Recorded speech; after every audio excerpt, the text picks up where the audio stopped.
Great, and welcome everybody to the most recent Q community update. It's just been a little over a month since we had our last call in the middle of April, so a decent amount to talk through.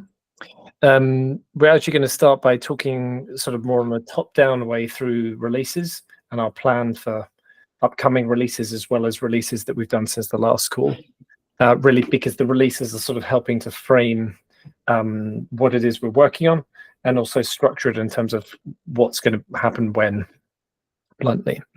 So Daniel's going to talk through the evaluator side of things. Marcel sends his apologies. He's not able to join today. Maram's going to talk about Q with other languages.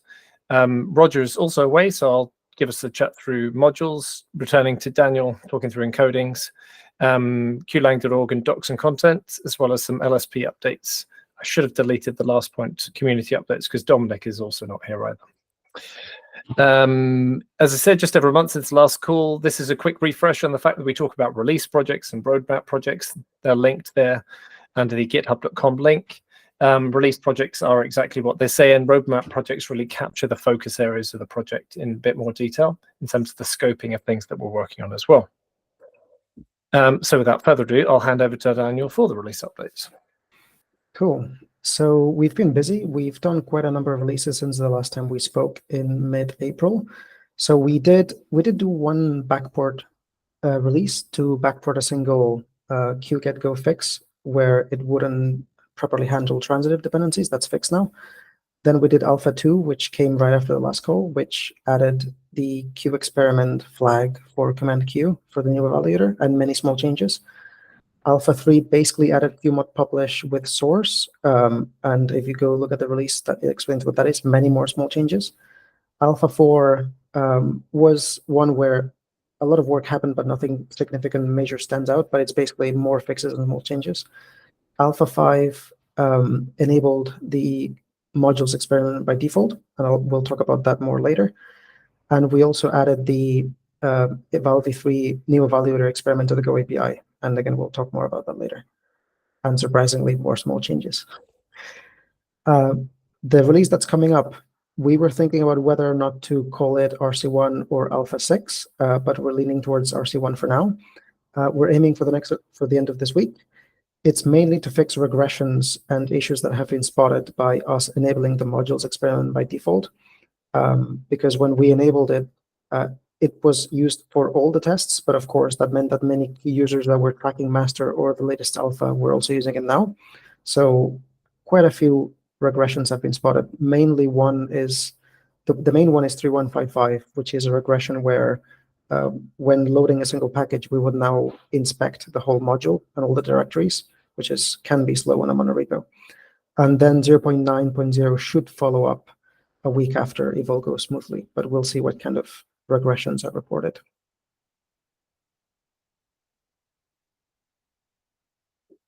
Oh yeah, next one is me as well. So as far as the evaluator, because Marcel is away, like I said, Alpha 2 introduced the use of the new evaluator to command Q via a Q experiment environment variable flag, and that's an example of how you can use it.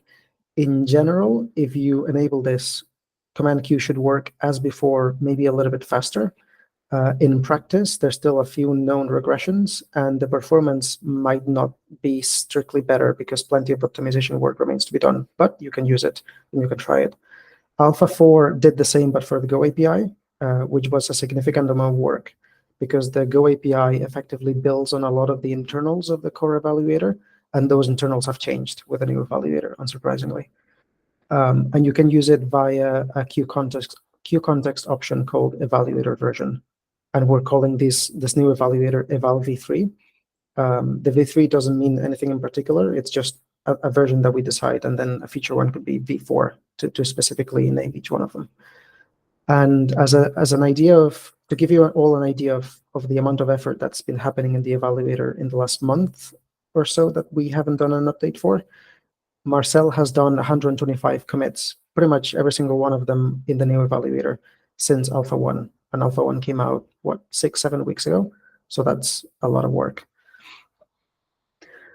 Beyond that, enabling the new evaluator in the Go API uncovered a number of bugs. Most of them are fixed, and we had to do that to be able to run all the tests without skipping most of them in the set of Go packages.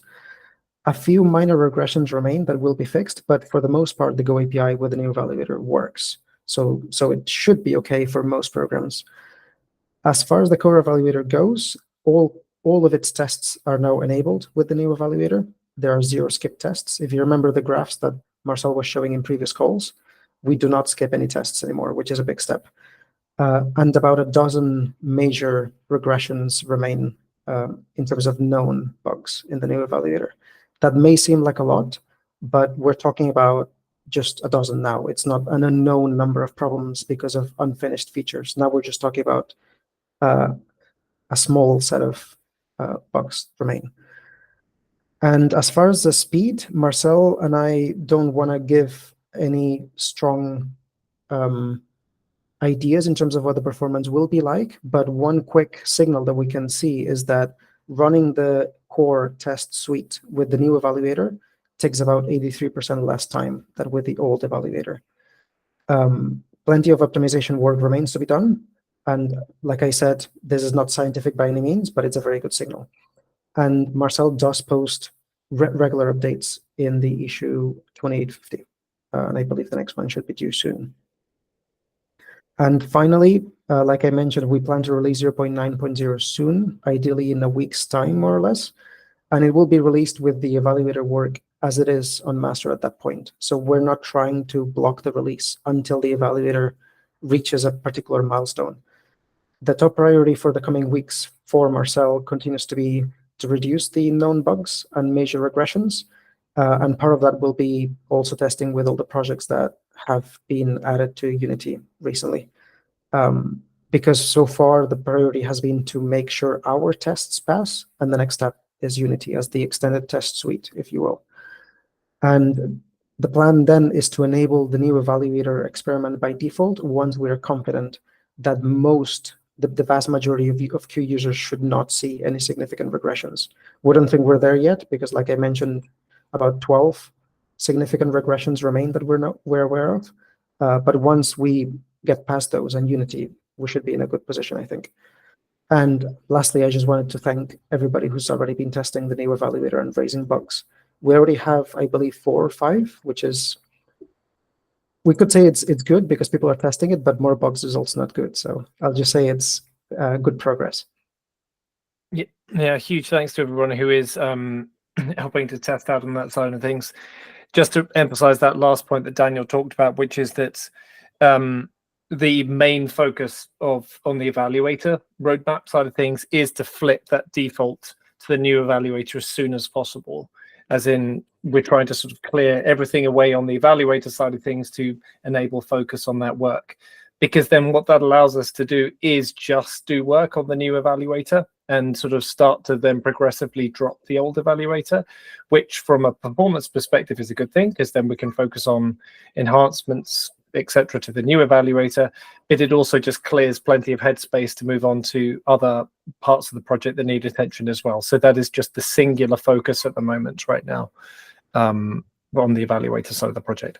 Something I'll also briefly mention is that Marcel has tried to reuse some of the code and types between the old and new evaluator where it makes sense. And this does mean that some types hold the state, i.e. the fields, for both the old and new evaluator. So as long as the old evaluator remains around in the code, the new evaluator is carrying some of its state around in the types and the memory that it uses. So the sooner we can get rid of all that old code, the new evaluator should get a little bit leaner in terms of memory footprint. So that would also be great. Cool, thank you. Aram, I think we're on to Q with other languages. Yeah, so as we mentioned in the previous community call, we are slowly adding support for using Q as an API in different other languages. And previously we had a Java implementation. Since the last community call, we have worked, well, I have worked on Python and Rust. The Python implementation is in review. Functionality-wise, it's about the same as Java. So we have most major features are supported, but we do not have yet support for. The main missing feature is iterators. Oh yes, that's something also that's being worked on, but it's not on this slide. So we are adding iterators to both Java and all these other languages. So the Python implementation is in review. The Rust implementation is a work in progress, and we expect an ETA about 1 to 2 weeks, where it will also be at the same level as Python now. That means in review. What we do not have yet are user guides. We know those are very important. So we will definitely be writing user guides for all these languages. And as I said, we're going to expand the API support to support the whole Q API. There was a question. Let me see. WASM, no, but we have yes. So previously, basically, we wanted to allow people to define their own languages. Sorry, their own languages. Yeah, I mean Q kind of allows people to do that. No, their own functions to use in Q. And we plan to use WebAssembly for this, because one advantage of WebAssembly would be people can write them in any language they want and so on. So it has quite a few advantages. But the WASM ecosystem is not mature enough to support this well. In particular, the component model is not there yet. So we are kind of waiting for that to happen. We don't really know how long it's going to take. But in the interim, we are seeking feedback of if this is something you're interested in, like if you need this functionality, what kind of functions would you like to write? Maybe it's something we can just add to the Q standard library, or more concrete information, like maybe you only want to use Go to write your functions or something like that. So any sort of feedback that you want with more concrete examples of what exactly you're trying to achieve would be very helpful in trying to find a solution for this problem before WASM gets component model support. And the issue for this is 2498. So yes. I think just to add briefly, apologies, we dropped the ball here in terms of updating communication-wise when we put the WASM stuff on hold. In terms of sharing with folks, okay, so what is the plan B for providing non-standard built-ins, for want of a better phrase? So yeah, we will provide, Aram's suggested we'll provide a solution in issue 249. I think we'll provide an update, probably more precisely, in terms of what it is we are thinking in this space here. So we'll also update the slides as well as to where people can provide feedback on this point here. It's a touch frustrating, to say the least, that we couldn't make the WebAssembly solution stick right now, but it was just proving to be more effort on our side than really made sense. So it's definitely going to be a plan B, as in I think there are going to be some compromises required in places. In short, if there are things that can go into the standard library of built-ins, i.e. part of the Q distribution, that is definitely the quickest way of getting things added. But beyond that, then we do need to sort of explore the space a bit more and scope it out as to what the plan B actually looks like. So apologies for missing the update, and thanks for those who have via GitHub discussions and on Slack chased us for an update on where we stand on that. Okay, cool. Modules, I'll provide this update on behalf of Rog. Oh, his picture's totally missing from this slide. That's a bit embarrassing. So the modules, the main update since last call is that the modules proposal has been accepted. And if sound effects were enabled at this point, I'd play a suitable sound effect. This is all, so 2939 and all the sub proposals that are linked as part of the modules proposal have been updated to reflect this. It followed a period of about a couple of weeks where we put the proposal into a likely accept stage. But really, we've been in an extended period of experimentation with modules since the start of the year. Huge thanks to everyone who's contributed to this process. It's felt like it's been a fun process to be part of. I think there's been tons of releases that we've actually done with new bits and pieces. The OCI-based approach has been received very well. Thanks to those folks who've tried it out with different OCI backends. That's all sort of validated the idea that this stuff should be usable with different OCI backends. And of course, we also have progress with the central registry as well. So the central registry is in experimental mode at the moment, or alpha testing. Please let us know if you'd like to give that a try. We're still in invite only. I'll try that again. Invite only mode for now. So just give us a ping on Slack or Discord even as well now. If you would like to give it a try, there's a number of folks trying it out. We demonstrated on the last modules feedback call that we're also working on an initial form of documentation, generated documentation that's available as part of published modules as well. So we'll share more on that. The modules feedback calls have shifted to sort of an ad hoc form now because we've accepted the modules proposal. It didn't feel quite so necessary to have fortnightly calls, but we'll just advertise in the modules channel on Slack and Discord and on GitHub discussions when we're having another modules call. Generally speaking, that'll happen when there's something significant to talk through. Maybe it's a significant update to something we've done on the central registry. Maybe it's a significant update on things QBuild related, whatever it might be. So to briefly skim through all the changes, there are a number since the previous call. Just to re-emphasize, modules proposal has been accepted. Daniel talked about the modules experiment. I put that in quotes now, being enabled by default. So it's no longer an experiment, but it's a little hard to, we've talked about it being a modules experiment for a while. So we're just going to continue and double down by saying the modules experiment is enabled by default.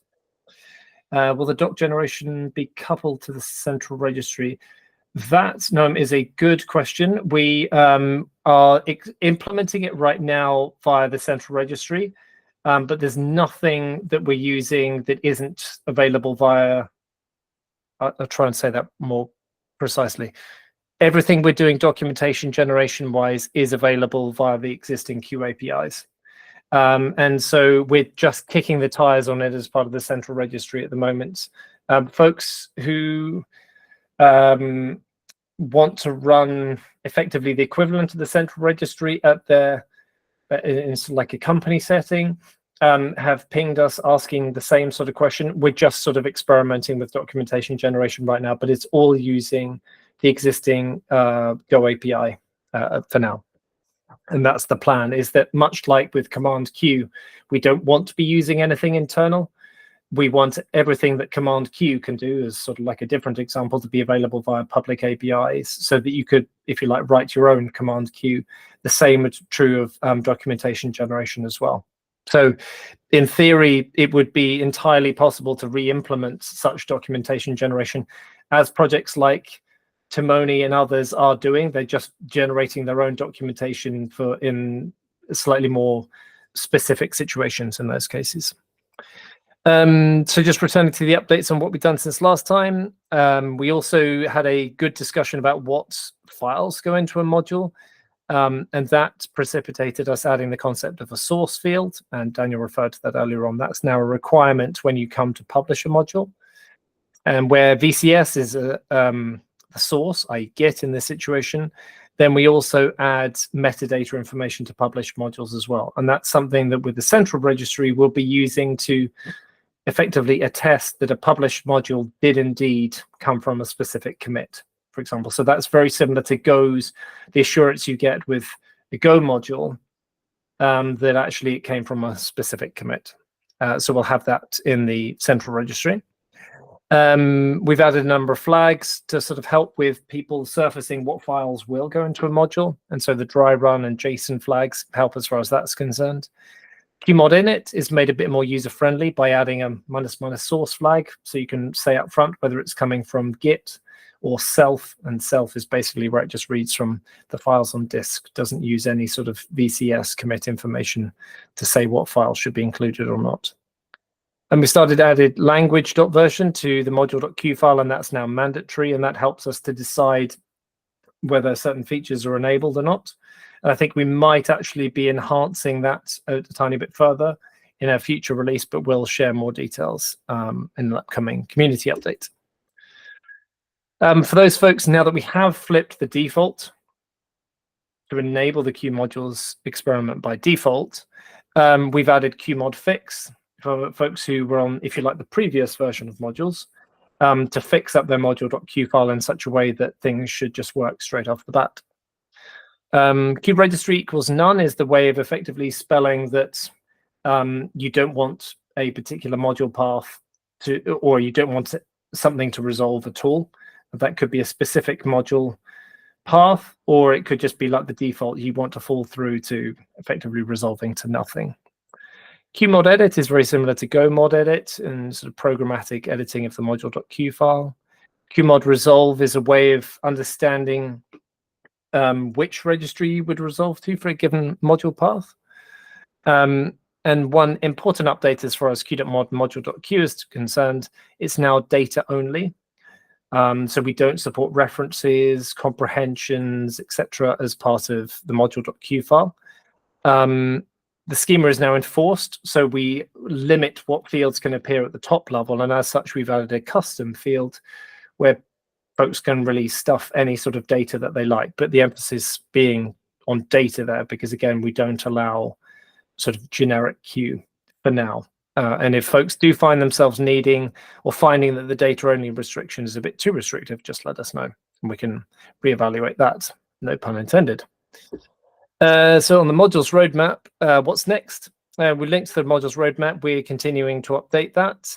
As far as what's in progress, Daniel's already talked about the plans for RC1 and 0.9.0. One thing that we really want to lock in is the integration test, i.e. the existing behavior with known OCI registries, not only so that we don't regress in terms of the behavior in Q itself, but also the OCI registries themselves. They can, of course, change. Their behavior can change over time.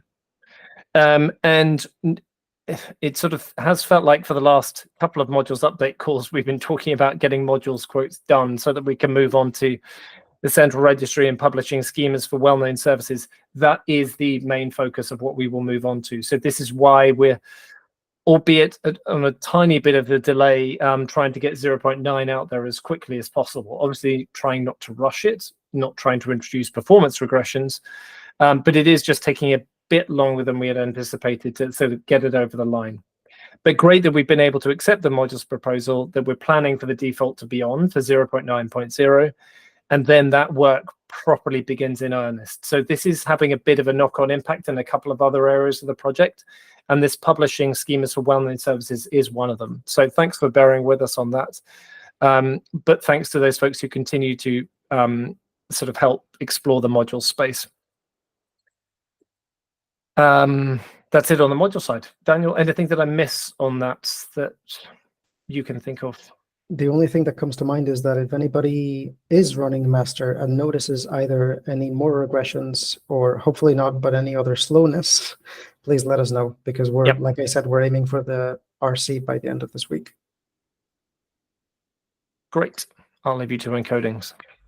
Cool. So as far as encodings goes, Alpha 2 shipped with a new YAML decoder. We've had a YAML decoder for a long time, but we had this weird situation where we had the YAML encoder built on top of Go YAML upstream, standard version 3.0.1, I think it is. But the decoder was using an old fork of ours from 2018 from the same Go YAML project. And there were reasons for doing that fork at the time, but nowadays Go YAML's Go API is enough. It's mostly enough for what we need. And not only does this delete the duplication and the outdated nature of that fork, but it also allows for further improvements of our YAML decoder in the near future. Because many of you probably know that the YAML encoding, much like some other encodings, have bugs. So being able to work on that efficiently is important. And if you encounter any regressions, either in any of the alphas or master or the upcoming release, just file an issue or let me know. And for the foreseeable future, I want to say 1 or 2 full release cycles, you can revert back to the old YAML v3 decoder with a Q experiment flag. So it's basically a Q experiment that shipped, turned on by default, and then you can revert back to the old version, which is maybe a little bit odd, but it's basically an experiment that came out well enough that we didn't think we needed like an opt-in transition period. We just went straight for opt-out. Basically there were none of the tests regressed in any way that seemed significant. So we had a few minor improvements. The other work that I've been doing in encodings is a TOML encoding, which has been asked for a long time. The decoder is almost done. The only thing that's missing is table arrays, which are possibly the most complex part of TOML as a language. And that's the CL, the patch there, if anybody's curious. The next step is a bare bones TOML encoder. Unfortunately, there's no TOML library in Go that exposes syntax support, meaning encoding TOML, for example, one key at a time, or like supporting comments, for example, or supporting specifying positions and empty lines and so on. So the encoder is probably going to be fairly coarse in terms of shuffling positions around and dropping comments, but it's going to be better than nothing. So that's going to be the initial version. And you can follow issue 68 for TOML, and the project 23 is the encodings roadmap.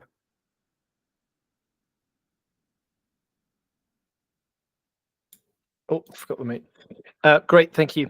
Quick update on the QLang.org side of things. With modules proposal being accepted, all the modules documentation has been updated to reflect the fact that as of Alpha 5, you don't need to enable the modules experiments anymore. Jonathan's also done some really good work refining our integrations guides, how Q works with, and then ...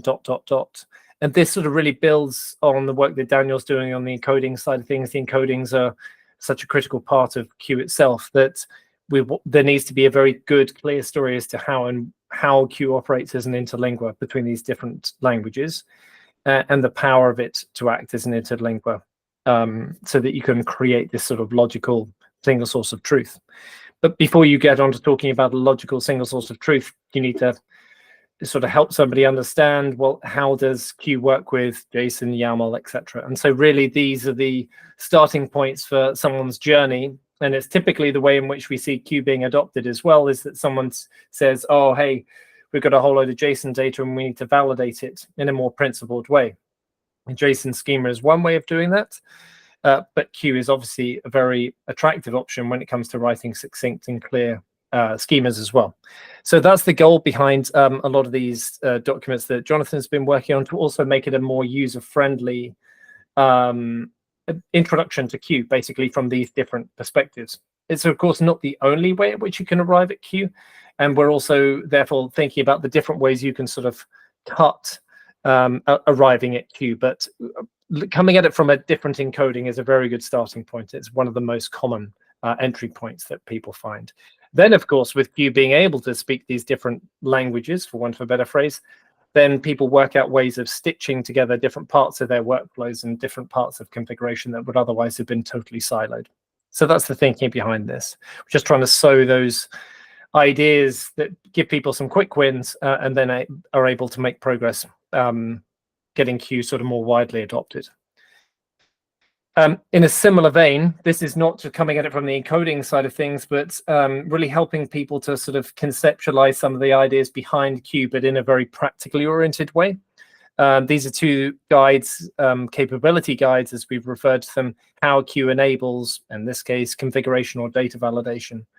Again, the idea being that if someone can experience some good quick wins with Q, it makes their story of convincing others that it's something that should be considered at least that much simpler. And so these sorts of guides are really, we've had good feedback that these guys have been very helpful at actually providing that sort of story and narrative. So we're continuing to build out documentation this way as well. Oh, here is one of those guys. And Jonathan's been doing a fantastic job working through this.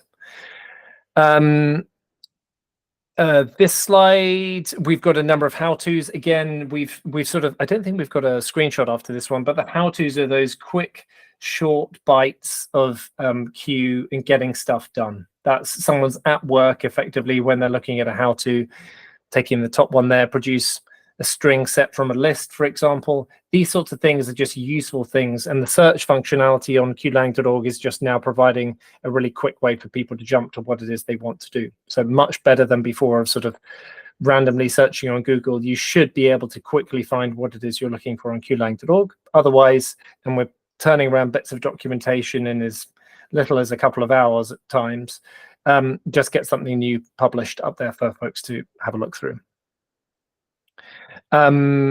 let me just see if there's anything. Yeah, a couple of interesting ones. They're generating Q from local Go, for example. So yeah, there's a number of, that's a experimental piece that sort of shows how the Go API can be used to generate. Excuse me, that's generate. I got that the wrong way around. Generates. I beg your pardon. These are both generating Q from local Go. So these are more in the Q get Go scenario. There is one that's a more experimental piece that shows how to generate some random generate some Go types from Q types, and that's just an exploration of how to use the Go API in a more detailed way. Some better UI and UX around search, which is useful. This is again just with a couple of these are small sort of like bug fixes or tweaks, so that actually you can search for those terms now and actually have useful results coming through, which, given we talk about flags quite a lot, is a pretty useful thing to be able to do. And we've also got some better signposting in the reference space as well, so that folks who are landing on looking for reference specific information can just jump straight to the reference information that they're after. Moving on to talk about Q, please, and the LSP side of things. As I said, the modules work is still eating into a bit of our time, but we have made some progress on Q, please, and LSP since last time. In particular, the go-to definition and the hover side of things. This is necessitated us looking at an initial version of a caching layer, because when it comes to the LSP, we can't just reevaluate from scratch every single time. It also means we also need to work with incomplete Q and invalid Q when it comes to invalid syntax as well. We've previously talked about how this work in the LSP has actually got a very strong overlap with what is happening in the performance space on the evaluator side of things. And so 2855 is that piece on reuse of work. In particular, if you have more than just the most simple of Q, so the simplest Q you could sort of save as a single Q file. As soon as you move beyond a single Q file, i.e. multiple files in a Q package, and as soon as you introduce something like a dependency, whether modules related or otherwise, that's where reuse of work comes in. And without it, we end up doing a lot of work, and it becomes very expensive, potentially with every single keystroke, that sort of reevaluation.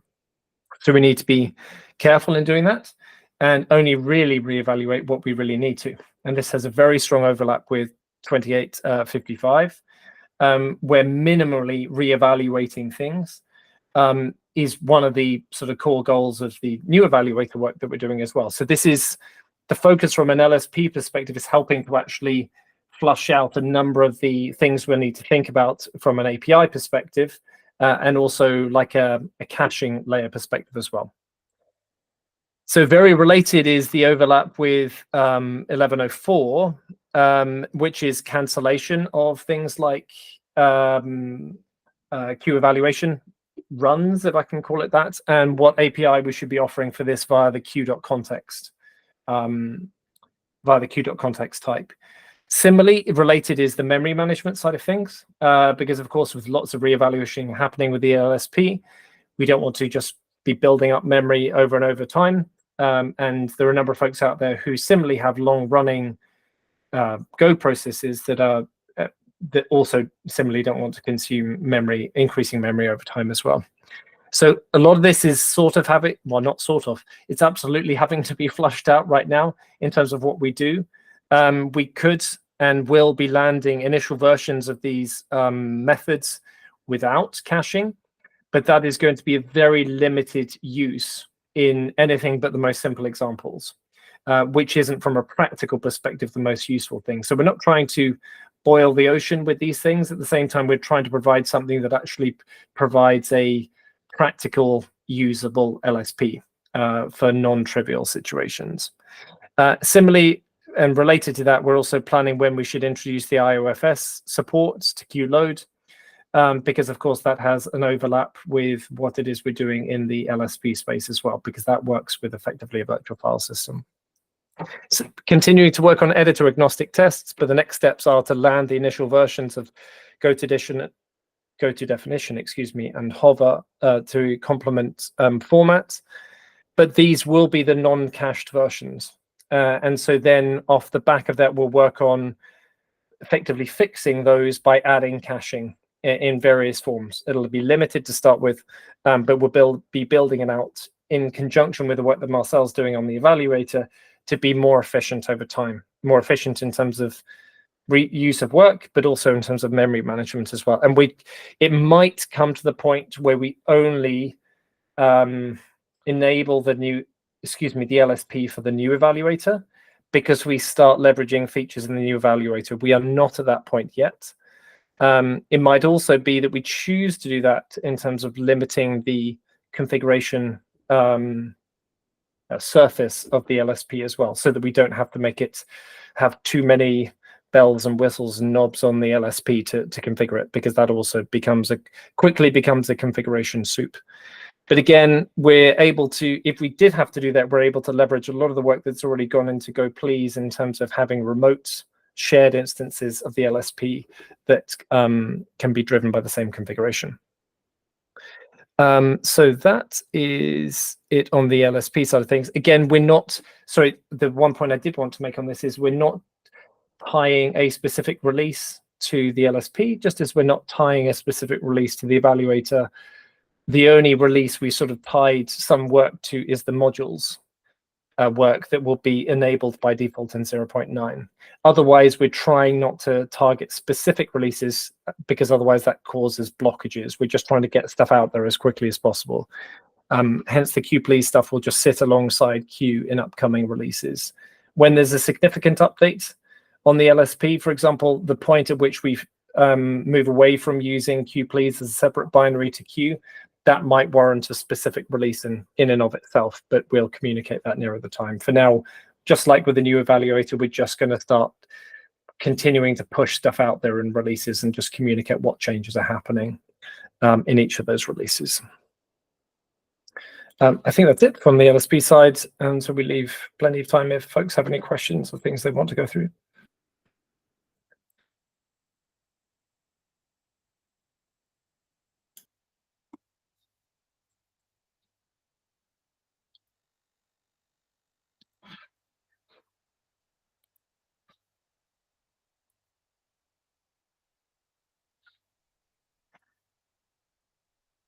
No worries. Daniel. I will mention that I forgot to say that we're testing out a Discord server. Oh, yeah. Let me generate a new link, because we've been on Slack for some time, and Slack is fine, but one of the bigger problems is that it has limited history, and we cannot possibly get rid of that limitation given the amount of users that we have and their pricing model. So we're testing out oh my God. Wrong server. I'm so sorry. Please don't use that link.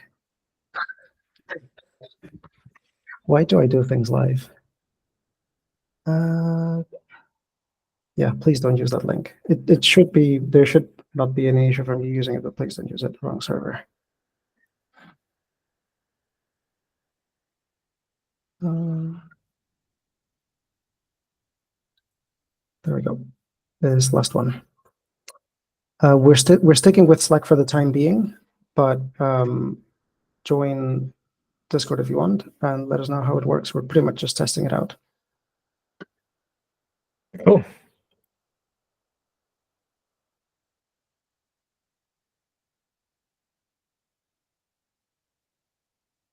If nobody has any questions, we can wrap things up now and catch up with folks on Discord and Slack. Great. In which case, we'll chat to you all next time. Thanks for joining. Thanks.